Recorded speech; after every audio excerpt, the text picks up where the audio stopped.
Hi, it's Mark from Top Local. We're here with Bernie Pawlik, Pawlik Automotive in Vancouver. Recently, again, awarded Best in Vancouver in the Georgia Straight poll, as voted by their customers. How you doing, Bernie? Doing very well. Yep, proud to receive that award for the 8th year in a row. Quite awesome. But I think that's, what, 17 times now you guys have won Best in Vancouver. I think it's 16 or 17 with that and the West Ender, or the West Ender, I think they call it. Yeah. But yeah, it's awesome.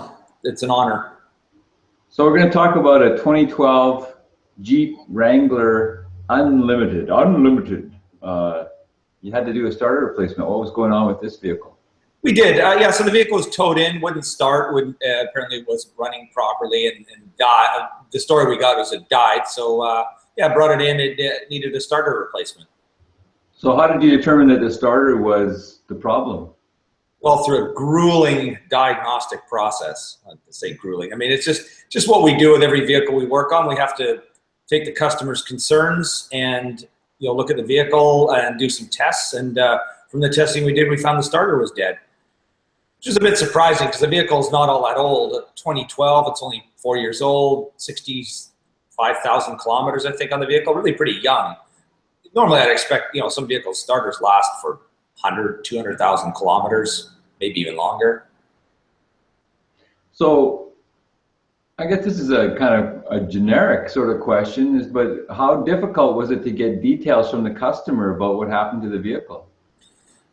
This is an interesting story because when the customer brought in, he mentioned that the vehicle had been making some strange sort of screeching kind of noises, and just listening to him, I kind of thought, well, that sounds like it's a maybe it was a problem with the belt, screeching noises, belts. Maybe the belt tensioner came off, the belt broke, the alternator wasn't charging, and the battery went dead. Those are kind of things I think about when a customer talks about what happened to their vehicle. But it's funny getting a straight story from people. The more I've been in this business, the more I like to ask more detailed questions, and some concerns are really difficult to try to pin down. And others, people tell you certain things and then they reverse their story, and it's nothing wrong. I mean, it's just the way people perceive things. And I often get a little scared in our business when someone who comes in who's not proficient in English, because even people are incredibly proficient in English, it's hard to communicate the details sometimes of what's going on. I had a guy, a week or two ago, he said, the moment this vehicle goes up at slightest incline, the temperature gauge goes up and the engine starts I surmise kind of overheating. He said, and he repeated it to me several times, the slightest incline. So we did some work on the car. Nigel went out for a drive, went up a really steep hill, didn't even overheat. So I phoned him back. He goes, oh no, that only happens when I go up Royal Oak Hill, which, if you know where Royal Oak Hill, I mean, that's practically like a rocket ship taking off. It's straight up. I go, well, no wonder. But it's funny how many times he said the same thing. So we get those kind of details where I try to even ask people to trip them up for stuff. And sometimes you go, okay, well, we just work the best we can with the information we've got. So let's go back to the Jeep. What was involved in changing the starter? Well, the starter is pretty straightforward. I mean, once we diagnosed it and we determined the starter was a problem, we replaced it. And it's not a really huge labor-intensive job. I'll just share a couple of photos here while we're on it. This is the starter motor from the Jeep. The interesting thing about this starter is it's really small. Now, I haven't put anything to give it any scale, but this starter motor is probably only about 6 or 8 inches long for the total length, which is really quite small. It's also incredibly lightweight too, and it kind of makes me wonder whether that's part of the cause of why this starter failed at a fairly young age.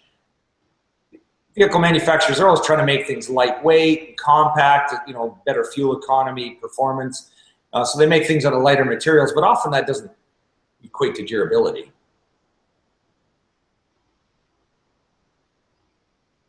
So what does this vehicle look like? Oh yeah, so here's our Jeep. This is our 2012 Wrangler Unlimited 4-door, quite a popular vehicle. We work on a lot of these.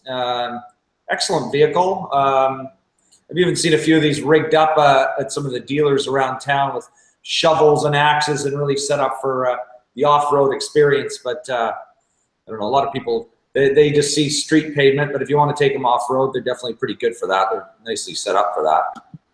You have another shot there that was that showing where the starter was in the motor. Yeah, yeah. So this is another interesting thing, and I'll just share this back again. Just hang on for a second here.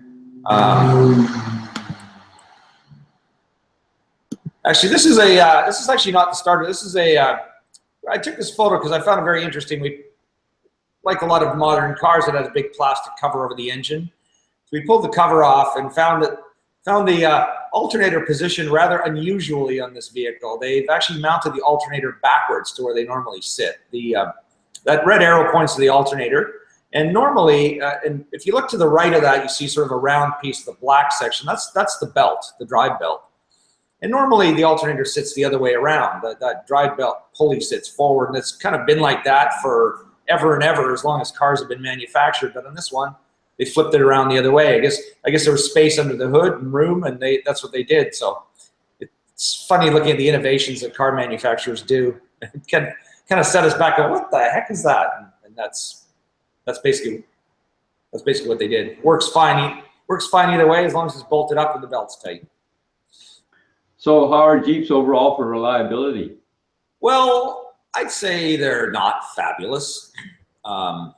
They're actually, to be honest with you, they're kind of one of the vehicles we like to work on because a lot of stuff goes wrong with them. So that's a bit of an honest from the auto repair shop bit of information. But people love Jeeps. I mean, we have a lot of customers with them. People seem to like them a lot. I mean, because they're a unique vehicle. They're capable of doing some off-roading. A lot of people don't, but they like them. And there's more stuff goes wrong with them than probably should. But they seldom break down if you take care of them. We don't get too many towed in like this one. But there's a lot. They're complicated too.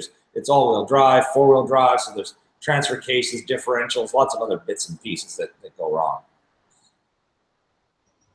So basically, make sure that you're maintaining your Jeep regularly, and you'll get the maximum life out of it.